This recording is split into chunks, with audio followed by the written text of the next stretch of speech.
Welcome, ladies and gentlemen, to the Lankybeat Show. This is the second series in the 13 planned programmes that we've got for you between now and Christmas. This is show number 4. It's Thursday, the 22nd of August 2013. My name is Bill Hart, and we're going to have a ball tonight. Tonight's guest is John Bass. We'll be talking to John later. He used to be in a band called Ipso Facto, amongst others, and he's going to tell us all about what he's going to be coming and into the studio to tell us about later is his new enterprise with a new band called Thunderfoot. I'm going to be interested to hear all about that. Meanwhile, the first track up tonight, Jumping Jack Flash by Caliban, band from Ormskirk. They're going to rock your jocks off. Keep Hubbard. Great, we brought him with us. Yes, you saved my life there.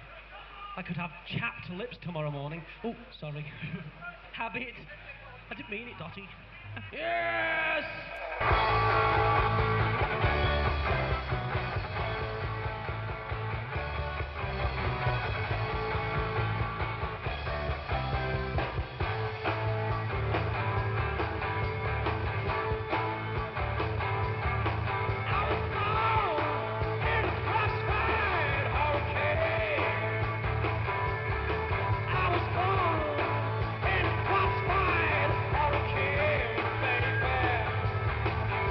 It's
Raunchy, eh? Caliban from 1970s-ish, and that's a band put together by Keith Hubbard, who's been on previous programmes. I say hi to Keith and thank you for supporting us and Lanky Cats all the way you do with your bands at the moment.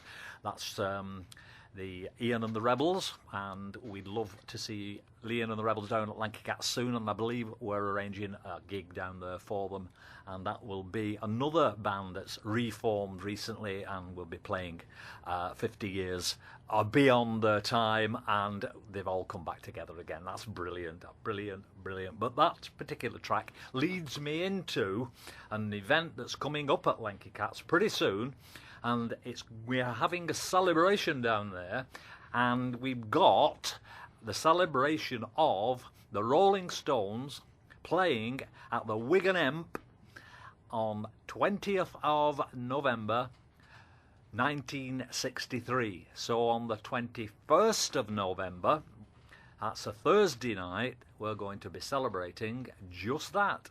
It's a special theme night. We're going to try and get every band to play as many the tracks of the Rolling Stones as we possibly can. We're inviting different personalities down to the show as special guests. So look forward to that. And of course it will all be done for charity, which is what we're all about down at Lanky Cats. So, The Friends, another 60s band. Poison Ivy. This is by Mick Hannon and Mitch Mitchinson, and they, of course, are known as The Friends.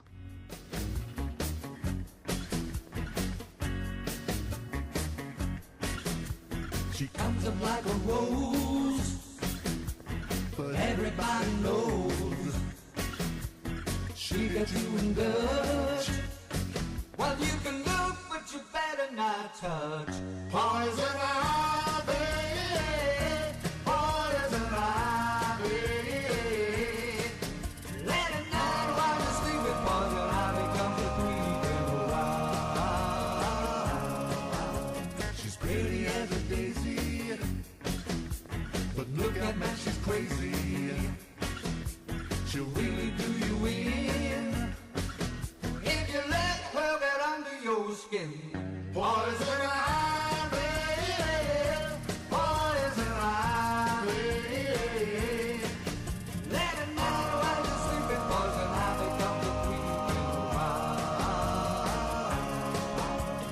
Measles make you muppet, mumps will make you love it, chicken pox will make you jump and twitch. A common cold will fool ya, and whooping cough can cool ya. Poison ivy law will make you itch. You're gonna need a notion of calamine lotion. You'll be scratching like a hound the minute that you start to mess around. Poison ivy, poison ivy. Let it know while you're sleeping. Poison ivy comes to creeping around. Measles make you mumpy, mumps will make you lumpy, chicken pox will make you jump and twitch. A common cold will fool ya, and whooping cough can cool ya. Poison ivy law will make you itch. You're gonna need a notion of calamine lotion. You'll be scratching like a hound the minute that you start to mess around. Poison ivy, poison ivy. Let it know while you're sleeping. Poison ivy comes to creeping around. La la la la, la la la la, la la la la, la la la la. Bop, bop, bop, bop, bop. I always remember that from the Wigan Emp too. The Beat Boys played that brilliantly. They were the kind of songs that were being played down there. These weren't songs you would hear in the charts, or the top 20 as it used to be called back then, these were songs played by these particular bands, and you never heard them anywhere else. And the Beat Boys did a load of that stuff, and we got used to those songs, and we used to it was like karaoke. We knew every word to all of those songs, and they were always played live. We never heard any recordings of those, and of course there were recordings of them, but we just never heard them because we got so much live music back then. We didn't need to really listen to records, apart from Radio Luxembourg, of course. That is the only place we used to get anything kind of modern, because the good old BBC wouldn't play pop music. It was, I suppose, beneath them, and well, that's the way it was done until the pirate ships came along and pulled them out of their Victorian kind of era that they were in. And I think they're still in the Victorian era, if I'm not mistaken now. But anyway, John's on his way. He's parking his car up, I believe. And here we have Chimbo's Revival. Now then, Chimbo was on the show not long ago, on a great interview, I believe, and I haven't heard it yet, but it was conducted by our producer, Diane Herring. Fantastic. I believe you had a great time with Chimbo. Yeah, Chimbo's from Denmark, of course, and he gives a great rendition of all the classics. He actually looks like Bill Haley with the Kiss Curl, and he's just an amazing performer. So what I want you to do now, listen to this particular track, written by Colin Manley of the Liverpool band The Remo 4. This is called Stuck in 64.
Chimbo's Revival with Colin Manley's written Stuck in 64. I enjoyed that. It's nice to hear written stuff by somebody else. It's you can immediately catch the rhythm on.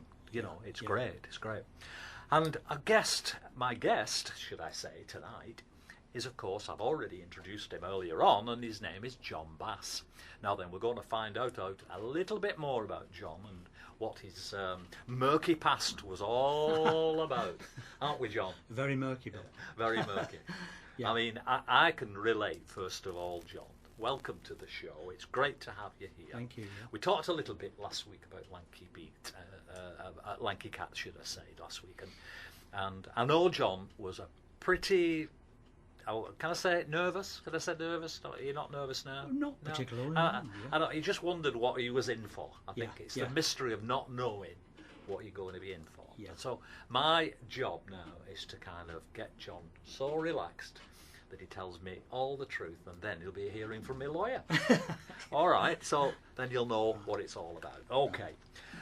John, I remember you very much as a part of the band that I admired very much, which of course was Ipso Facto. And we just knew you from a point of where we were on kind of nodding terms, and of course we used to see you on stage. And we didn't get much chance beyond that to say anything. But an occasion happened when I was about 19, and the Shims, who was my band at the time, we were getting lots and lots of gigs, and I know Ipso Facto were getting lots and lots of gigs. And I had a bad accident at work, and I damaged my hand, and I couldn't hold a drumstick in my right hand. I could use my left hand, but it's hard work. Of course, One drumstick in one hand on a drum kit. Very hard. And of course, my arm was very sore, and it was all strapped up, and it had to be attached. My hand was kind of attached to my shoulder, in order for, So I looked a right mess, and as well as feeling a right mess. Anyway, I wasn't going to recover from this accident very quickly, but I could still kind of, get myself out and about. I couldn't drive, of course, and, well, we needed a drummer, didn't we? The Shims needed a drummer. But John, I know, was very busy with Ipso Facto. And somehow, some way, he managed to find enough time to play and cover the drums while I stood up on a microphone singing. That's the first time I remember you. Do you remember that? Well, the story is partially right. In fact, your terrible injury, of course, was right. But what actually happened was I was without a group at that time. The Ipso had not even, there weren't even a thought in my head at the time. There was no Ipso Facto. Wasn't there? No, so I've got part of the story. I'd been with the Olympics. Yes, Being that's the drummer it. with the Olympics. It's the Olympics, actually. Yeah, So this is a band that you were in before even Ipso Facto was That's right. a thought in anybody's brain. Yeah. I mean, I didn't even know Colin and Spud and people. I didn't even know them. What happened was I'd been with the Olympics and it didn't quite work out. So I was sort of between bands, as they say. Yeah. And just watching television one night, there's a knock on the door. And I think yourself, it was certainly Alan Turner. Yeah. Who's, Good Alan. I'm a big fan of Alan Alan's. was our lead guitarist. Yeah, Alan's at the door and said, listen, John, Bill's had an accident.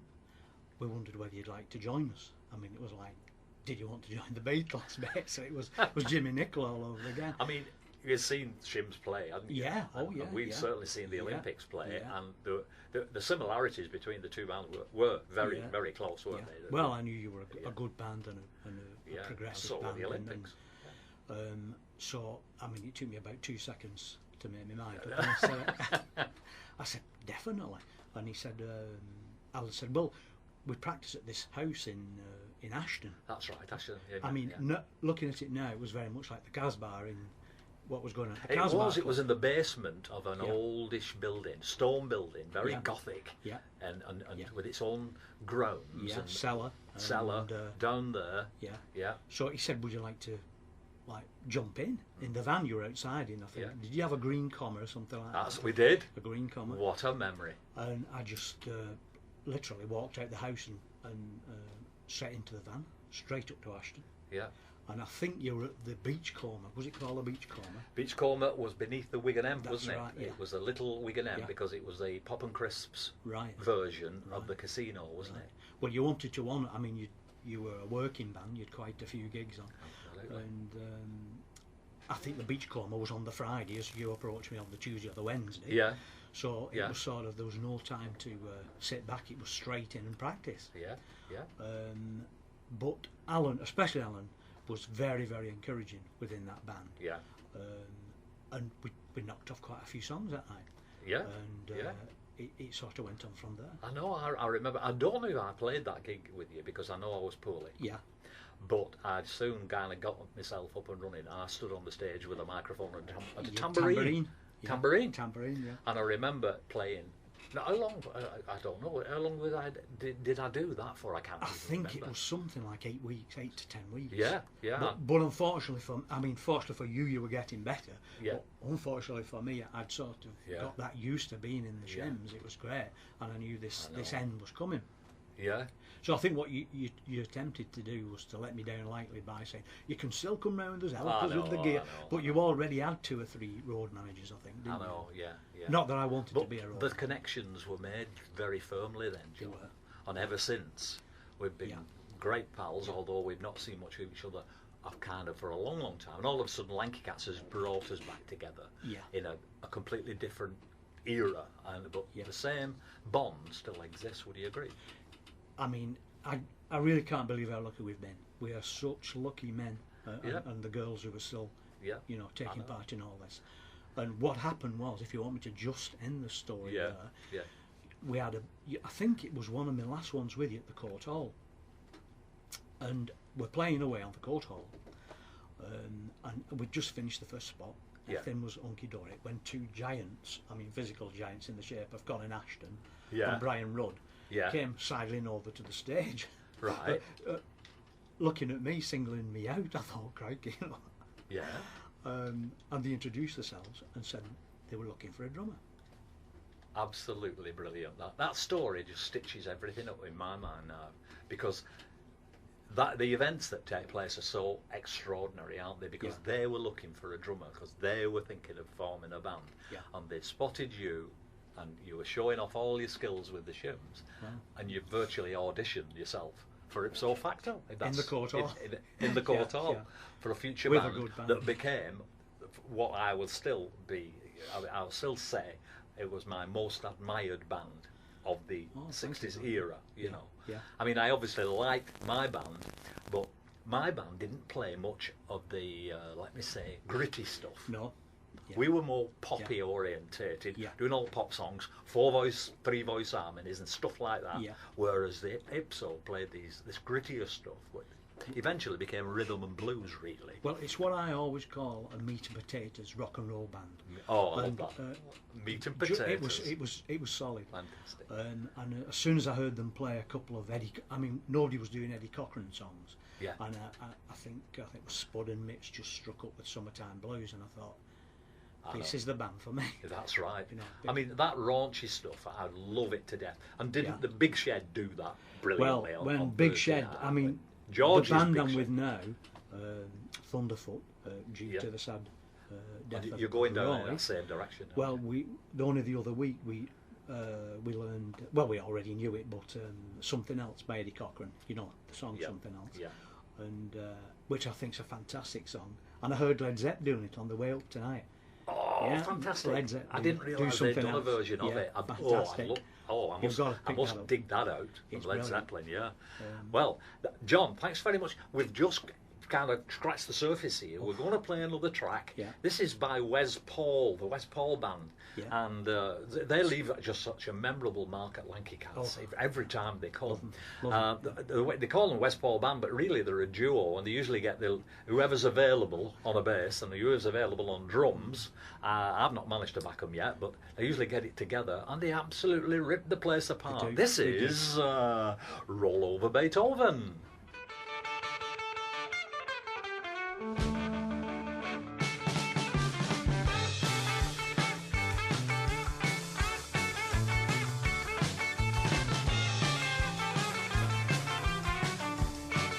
I'm gonna write a little letter, gonna mail it to my local DJ. It's a John Pimento record, I want my jockey to play. Whoa, the big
John Bass is here in the studio. We're having a great little chat between us here and reminiscing like crazy. And what I'm going to get him to do now is talk to me about when his first little inklings of what rock and roll was when it was coming through in the 50s, because we're getting, that's the era we really started to kind of get tuned in to something that was going on, but we didn't know what it was, did we? No. What was it, do you think? Well, I think when you look back, Bill, it wasn't very long after the Second World War. We didn't really realise that, No. but the austerity and the pain that those people had gone through, that we really knew nothing about, was still. I think they were just so glad to have some peace and quiet and potentially some safety. Those people, Absolutely right. I couldn't agree more. Do you know what I mean? But we were oblivious of it all, and we wanted something separate from them. That's the way I think it was beginning to start. Now, the people like Lonnie Donegan and that era, you can't love him or hate him, Lonnie was one of the men at the start. He did. And Lonnie, he wrote some fantastic songs as well, but he was a person who I sort of homed in on in terms of a band. It was a skiffle, but we all did, didn't we? Yeah. But if you're asking me for a particular song, I know everyone quotes Elvis and Heartbreak Hotel, and I was the same first time I heard it.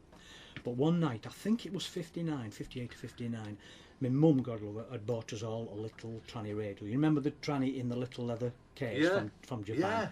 Yeah. I had one, Paul had one, Sam had one. Miniaturisation, wasn't it? That was our Walkman. All that we was were our, used to was a big cabinet on the wall with a fat speaker in it, didn't we?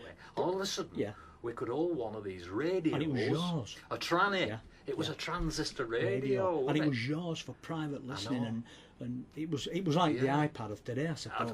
Absolutely, yeah. But the record I want to mention is I'm listening to Luxembourg one night. I can't remember who the DJ was, although I've got a pretty good memory. But he said, I'm going to play a song for you now. He said it's by a guy called Barrett Strong. And I thought, Barry Strong. Barrett Strong. My apologies. And he said it's it's just come in from America, and it's called Money. And he put it on, and if you get a chance to listen to it, because the opening piano sequence of da da da da, and suddenly this hard rocking blues band kit. I'd never heard anything like it. Yeah. The girl singers, obviously these black girl singers, were fantastic, backing him up. And I was just gobsmacked listening for 3 minutes of this. Yeah. Now everybody and the Town Hall Cats covered that number since. Did you assume, you mentioned the word, that you assumed that it was a black singer, which is not racist to say that kind of thing, because, and there were black girls backing him up, and there was an awful lot of racism around at that time, and they couldn't get, black people couldn't get their songs on American radio, such was the problem that they had in those times. And this guy called Barrett Strong absolutely was being played on Radio Luxembourg for British audiences. Right. Yeah. And what we were making out of that, do you think? What happened from then on? Well, was this black rhythm and blues music? I think it was all like a crossover period where the old blues guys who were really, well, I say really old, they were probably my age now, but they were looked on as extremely old guys, but who were fantastic players, singers, innovators, writers. But that's where the real rock and roll started. That's where with the blues. Oh, absolutely. Then Lonnie Donegan's picking up songs, and he's picking them up from prisoners in Alcatraz, Yeah. Because Rock Island Line, right, again, it relates itself to what you said is a black blues song. Yeah. And he picked up that from goodness knows how he managed to pick it up, and made it into a #1 hit record in the UK. Yeah. So again, the roots, even for Lonnie Donegan, was back then, and it's very interesting what you're saying. Go on, well, my auntie in 1958 was actually going out with a black soldier from London. All right. Charlie, who was a wonderful bloke. I knew nothing of racism. I hadn't a clue about never it. Heard of I'd it. never heard of it. No. And this guy was absolutely wonderful with me. And he used to play all this stuff, rock and roll. Yeah. And I just thought he was wonderful. The first time I ever heard of racism, I couldn't understand it. I didn't know what people were. Do you know what I mean? Absolutely, absolutely, 'Cause fantastic. I don't care what colour you are. You treat me well, I'll treat you well, Absolutely. and that's all that matters. So he was playing me loads of stuff. This Barrett Strong came on, but Lonnie Donegan was obviously top of the charts then. But my cousin Adrian, his dad was a chemist in Wigan, and he had 2 or 3 shops. Really? I've got to tell you this story. Oh, fantastic. Because Adrian was Lonnie Donegan, crazy, absolutely. I used to sit in St John's schoolyard. He'd be in there singing Rock Island Line, whatever was current. He came to me one day, Adrian said, "John, my dad's put posters up in the chemist shop for the Ritz. It's Buddy Holly. He's got 2 tickets. Do you want to come?" What a question. So we went to Buddy Holly, and then we went to the Cliff one after, all with 3 tickets. I could have never afforded, I think it was £3 or something. Yeah. But it was totally free. Well, when I saw Buddy and I watched that drummer, Right. The crickets. the Crickets, I honestly thought, Bill, I looked at him, not in a big heady way, I thought, I'm sure I can do that, because I was forever tapping rhythm patterns out and listening to time signatures. Yeah. Even when I was at school, I was always tapping away. In other words, you just heard something being played, Yeah. and you automatically your hands and your feet were going with the actual drummer. Thing. And Mr. Garrett, my English teacher, once shouted down the classroom, "If that drumming doesn't stop, lads, I'll be drumming on your head within the next 30 seconds." Brilliant. Brilliant. So it was always there. I felt something was happening. I wanted to be part of it. But as you know, as a drummer, the price of drums, never mind the actual availability, Absolutely. but the drums price. Yeah. And I've got another story for you there I know. terms of buying the drums with the Olympics, because sorry, go on. Yeah, no, it's all right. I mean, you're taking us from this era whereby you're being influenced by your little pocket or your little what you would call an iPad transistor radio, and listen to Radio Luxembourg, and you've been consumed now, haven't you? Yeah. The rock and roll had consumed you Yeah. and pulled you in, and it was the blues type of music that was pulling you in. That appealed to me. Which to this day is your roots of all your music, isn't it? And I've actually ended up in that sort of band, which is fantastic. And difficult to believe. I mean, you started to mention about drum kits there, and I've got many interesting stories about that. But I'd love to hear your story about your drum kit. Well, in '63 was, correct me if I'm wrong, that was when the Stones appeared at the Emp. That's right. We've just mentioned that. Have you? Yeah, Right. we have. Funnily enough. Well, I'd left school. Yeah. Sort of parted from lads I knew and stuff, and was really at a loose end when a lovely girl who lived next door to me, called Pamela Cook, said, "Have you heard about the Rolling Stones coming to Wigan, John?" And I said, "No, I've not." She said, "Do you fancy coming with me and a couple of my friends?" I said, "Yeah, great." Did you know who they were? I'd heard Come On. They just brought Come On. I bought that record. So I'd heard it. Yeah. So I literally got off the bus in after work in the town centre, nipped down to what was the cafe then, which was something, it appeared, to look at it, you'd think it was straight out of Brief Encounter. It was still like that from the 1940s. Was this on Station Road? On Station Royd Road. Was it Royd? Not the Royd Cafe. I think I know the one you mean. It was just the old Transport Cafe. I think the buzzmen used to go in, didn't they? Yeah, that's right. Because it all along there, Station Road was just bus stops. That's right. Bus terminals, really, weren't they? Exactly. That's where you Well, call they number would go 10s for a and tea number and a 9s, coffee. isn't it? Yeah. And it was straight out the 1930s or 40s. Yeah. So I went in, and the young lady behind the bar said, "Have you any tickets for the Rolling Stones?" She said, "I think we've a couple left." So it was just like a blinking cloakroom ticket affair, nothing technical, just there's your ticket, can I have your £5 or whatever it was. Yeah. Bought the ticket to go to the concert. When I went round for Pam had gone to meet these girls, so I thought, well, I'll go on with Todd, naively thinking that there'd only be a few Wiganers there. I was such a green Wigan lad. Yeah. I never thought they'd be coming from Liverpool, London, Manchester and every city round about. I tell not a word of a lie, but as I turned out round Woolworths Corner, it was like a rugby scrum from side to side of people. And I was just like, how am I going to get to the door? Because the door was up at the Ritz, wasn't it? About? Yeah, I mean, it was degenerated. All these kids Yeah. And I was one of them too, John. I was But there. not, I mean, we were there at 50, but it was up to 30s. There were 30 plus there in terms of age group. It Yeah, there wasn't were. just There were. It wasn't just our, Yeah. youngsters there. But the story, as I somehow got through this melee to the door, Yeah. it was pandemonium and quite dangerous because there was a nice mad crush. And in them days, the bouncers weren't like the bouncers today. They were some old bloke who'd been a bit of a boxer or something like that. Do you remember? Exactly. Do you remember? Yeah. And we were all pushing and what have you. When this one bouncer just said, "Has anybody got a ticket?" Because all these people were chancers. They'd no tickets. They were trying to get in. Yep. And I remember just taking this ticket and going, "I've got one, mister." And he came over the crowd. I was about 7 stone anyway. He picked me up, pulled me over, Did he? and said, "Do you remember the staircase?" He said, Yeah. "Get up then, stairs now." And he catapulted me up the stairs. And honestly, but as I got onto that top balcony, Yeah. this noise hit me, this wave of noise. Yeah. And it was the Beat Boys. Yeah. Yeah. And I'd been used to a little radio at home, 2 watts, if that. Yeah. And this noise. And it was like something out of a movie. I was just drawn to the balcony edge Yeah. and just staring at I didn't know it was the Beat Boys. No. It was just, I didn't realise there'd be 3 or 4 supporting groups on which there was Yeah. one in the Pally, Yeah. two on the one at the back of the Empress. Yeah. There was a little stage there, I There don't know if you was. recall it. There was. And then, of course, the Stones were headlining. Yeah. Yeah. So what happened? I met up with Pam and the girls. I was chatting to them, and Pam, who'd been to 1 or 2 of these things, said we need to because being girls, they wanted to be as close as possible. So we ended up on the right-hand side, on the upper balcony, Yeah. and the bouncers had put some tables there to stop people overlooking the balcony, presumably to stop throwing in, in case of any of that. They did. Do you remember that? They did it on the left-hand side where I was. Right, so right.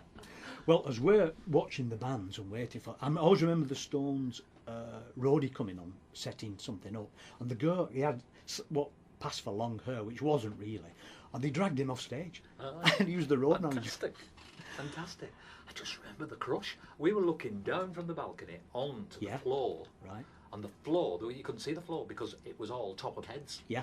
It was just Packed. I estimated, and I don't think they actually knew how many was in there. Right. 2,500. 2,500 I in mean, there that must have night. been. But it's Well, what happened? As I was looking across to where you must have been, but I didn't know you. Yeah. You might be able to remember this. John McNamara and Paul Beasley were on the opposite side. Yeah. I'd not seen Paul since I left school. I didn't know John McNamara. Right. There you go. These are your mates in the Olympics, aren't they? This was about to happen. Yeah, and it brings us nicely to the next track that we've got to play Great, for you. great, And Jerry Sandon's here with is an instrumental that I just love from that era. We had a version of Swan Lake called Saturday Night at the Duck Pond. You remember that? Yes, I do. It was. I mean, they were trying to be the Shadows and trying to come up with an original riff, and it was actually the tune from Swan Lake, the opera. So this particular band did this instrumental, and Jerry's covered it. But they did a sequel, and this is called Return to the Duck Pond. Brilliant.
wonderful about that. John, you just mentioned something then about it being a what? A wrist cracker.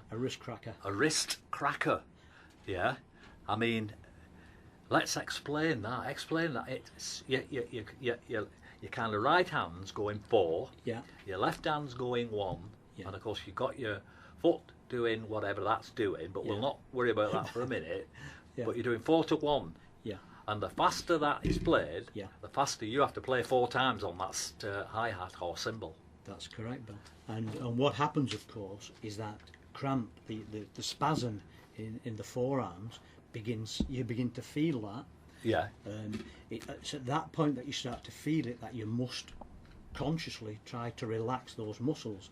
Otherwise, I think it's something to do like runners have, where is it lactic acid takes over, and no matter what you want to do, you would literally stop. Absolutely. Because there's nothing you can do about it. The body's taking over. Yeah. So you've got to consciously think, say, relax, relax, relax, and you can get that feeling back in your head. Of course, the audience is oblivious to this. Yeah. Jerry's going like a lunatic on that.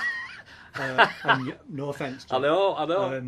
and nobody can even think what's happened to the poor drummer. And as you say, both legs are going as well. Yeah. So it's quite an I experience. know. I remember it's Peggy Sue, and it was all on tom-tom, wasn't it? Yeah. And I used to get to kind of 3/4 way through Yeah. and started to seize Slow. up. Right. And I shouted out one night, "My hand's dropping off, man," or something like that, which was corny at the time, but it said everything I wanted to say, because hurry up and finish it. Yeah, For yeah, goodness sake. Well, Peggy Sue is a bit of a speciality of mine. I've done it many times, and I know how to handle both hands when you're doing it, and don't allow that spasm. I know. Otherwise, well, watch drummers who's doing it, and maybe even with that, they'll suddenly go on the ride cymbal. That's it. Because that's the parachute out. Yeah, they go. When you can't. I love you it. can't I keep love it the up. parachute out. That's it, Yeah, yeah. exactly what you have to do. Oh, I mean, and Juno as well. And I say this because I support drummers, because drummers get a lot of stick, don't they? Absolutely. But anyone who fancies having to do drumming to a rock and roll number and singing at the same time, just have a go at it, because you've not only 4 different things going on, you're not only driving that band, you're trying to remember words and sing in tune at the same time. Exactly.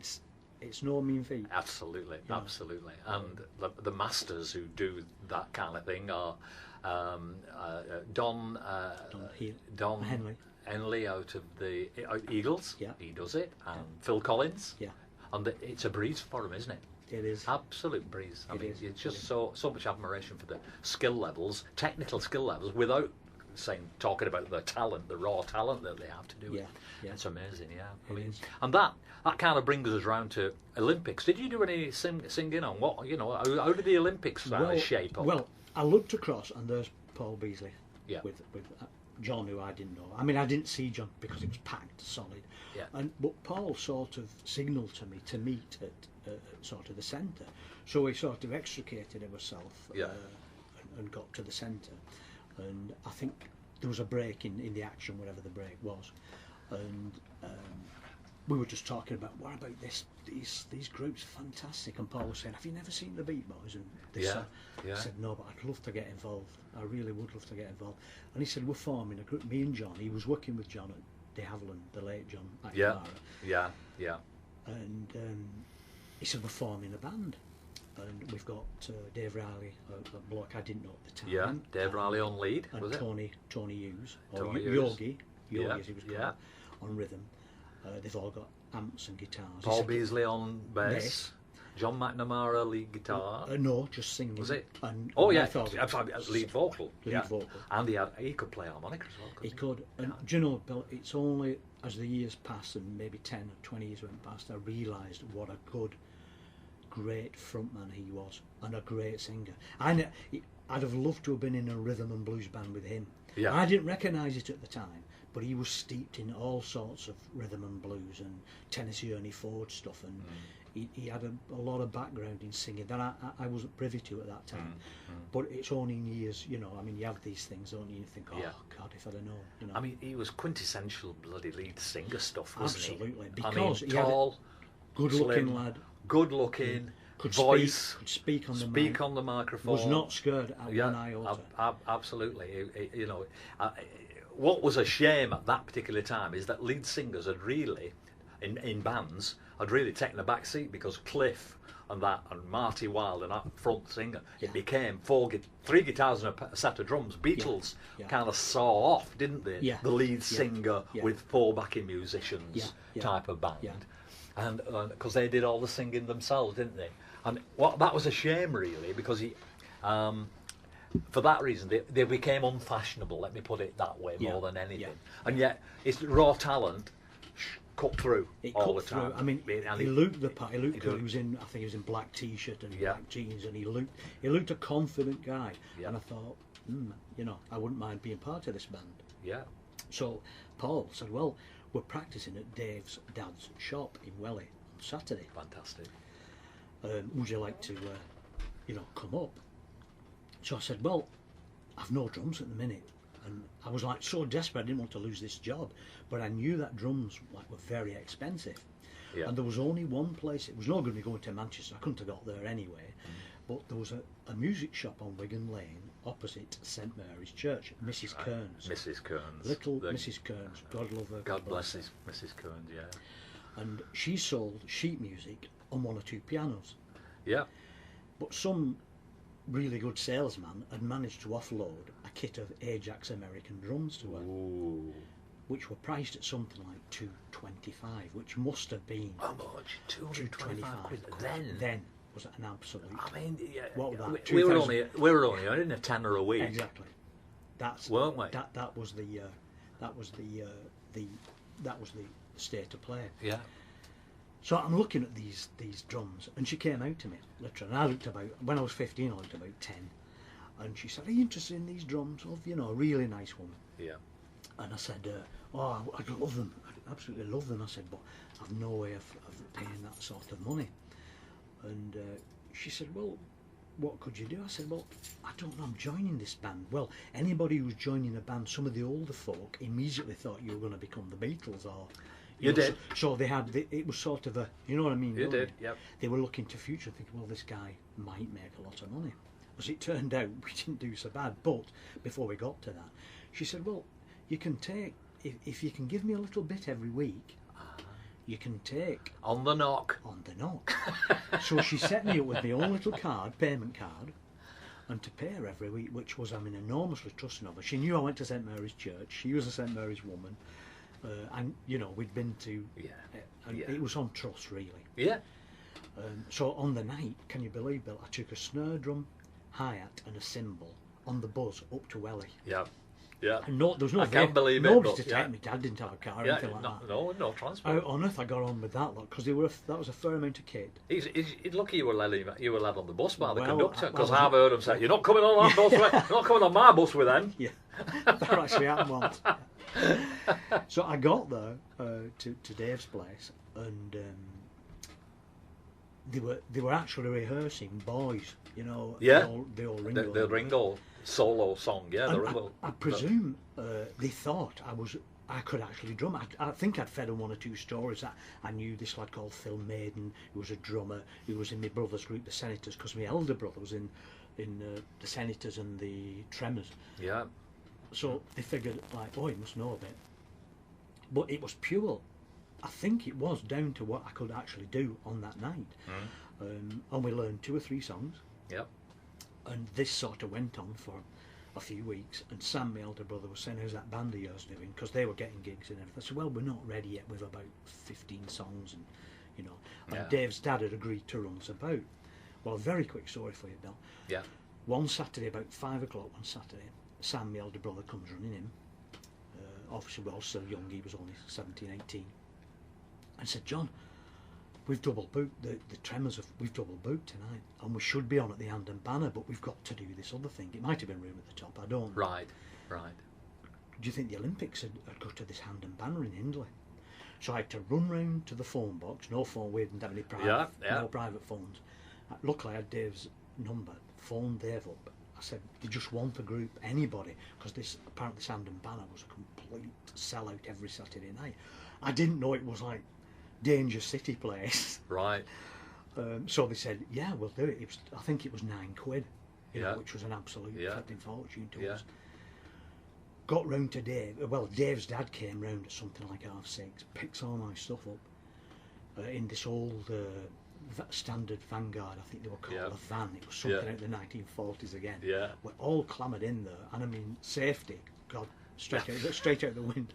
You were in with just sat amongst Sat equipment in amongst the back of the van, equipment. didn't you? Absolute stonking hot night. Got there, this Hand and Banner place, they're queuing out the door to get in. And I thought, my God, have we bitten off more than we can chew here? Because I thought these lot are going to be expecting a lot. Well, luckily that night we were on. I don't know whether it was adrenaline, Yeah. fear, mixture Yeah. of both. And John just bounced around that little stage Yeah. like Mick Jagger. I don't know whether he was looking at Mick Jagger or whether he thought it's no good standing here like the Angel Gabriel. I'd better move.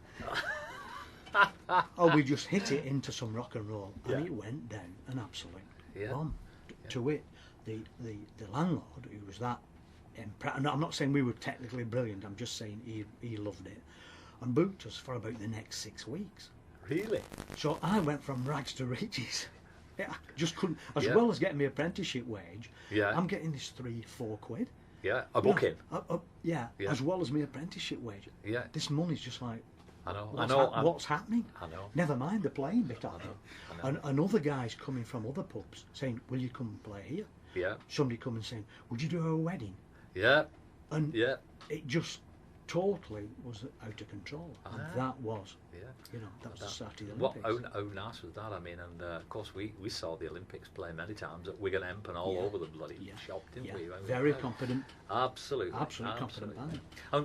That gives me another kind of point at which we, rather than develop that particular theme, we've got to Yeah. put another track on Right. now, and I single this one out.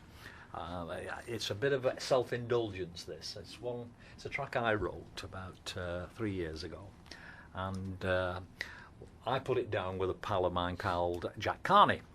So Bill Hart and Jack know him. Carney got together, and we put a few tracks together, and this is one of them, and it's called "Who Do You Think You Are?"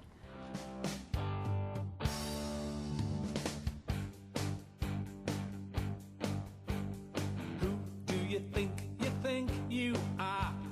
Not to be the brightest shining star. A loser you are. Think about another place. Come on over, join a human race.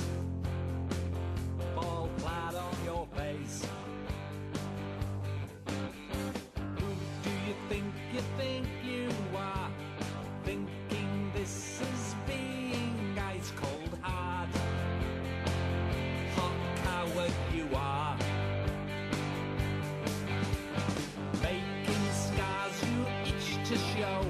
Your loser pals who swing with you so low. It's as low as you go. Loser, loser, let go. No, no, no, no, no. Loser, let go.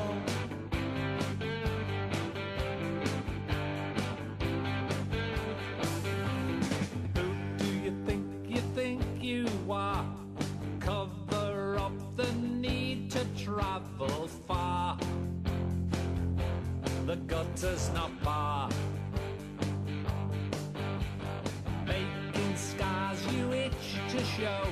Your loser pals who swing with you so low. It's as low as you go.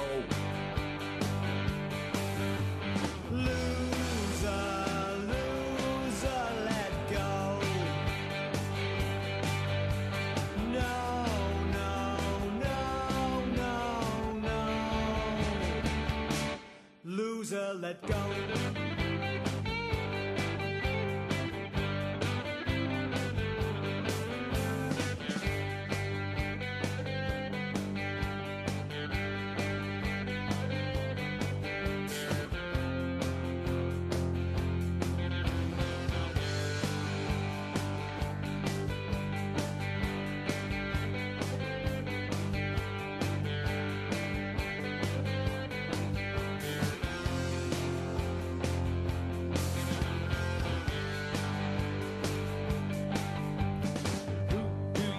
You think you are?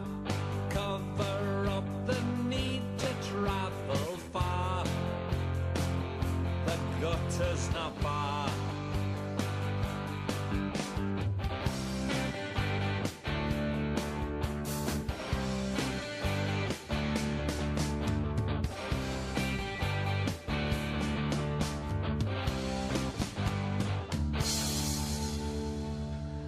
Yeah, that's me and Jack, or Hart Carney as the CD's called, and I've just done a little bit of self-indulgence because that's the way I feel tonight. Okay. Really self-indulgent. John, we've had a fantastic chat, I think, and it's definitely, like I say, when we started, I felt we're only going to scratch the surface, and that was a good prediction because we've not even got onto it.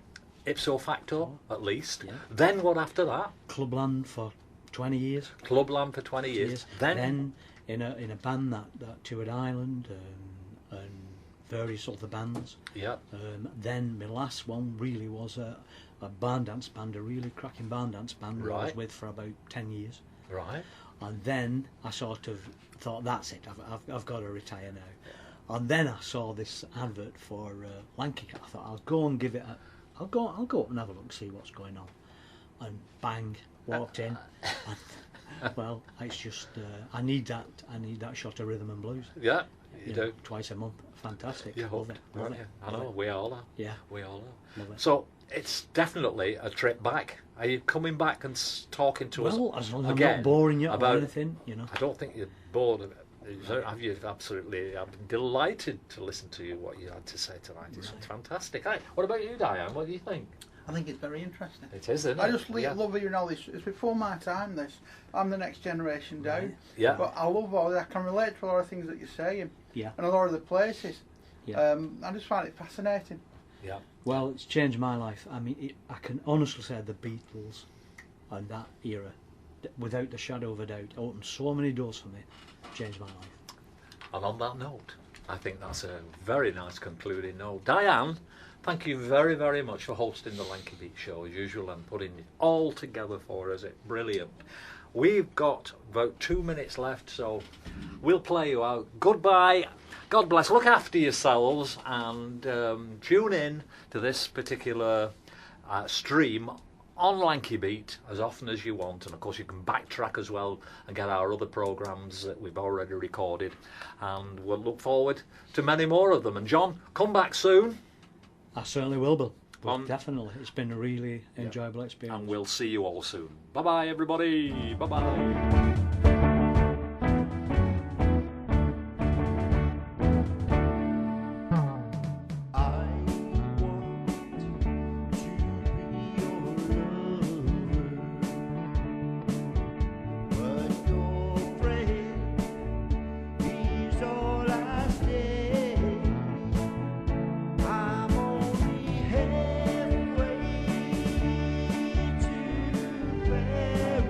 Paradise.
so far away. Whoa, whoa, whoa, so near, yet so far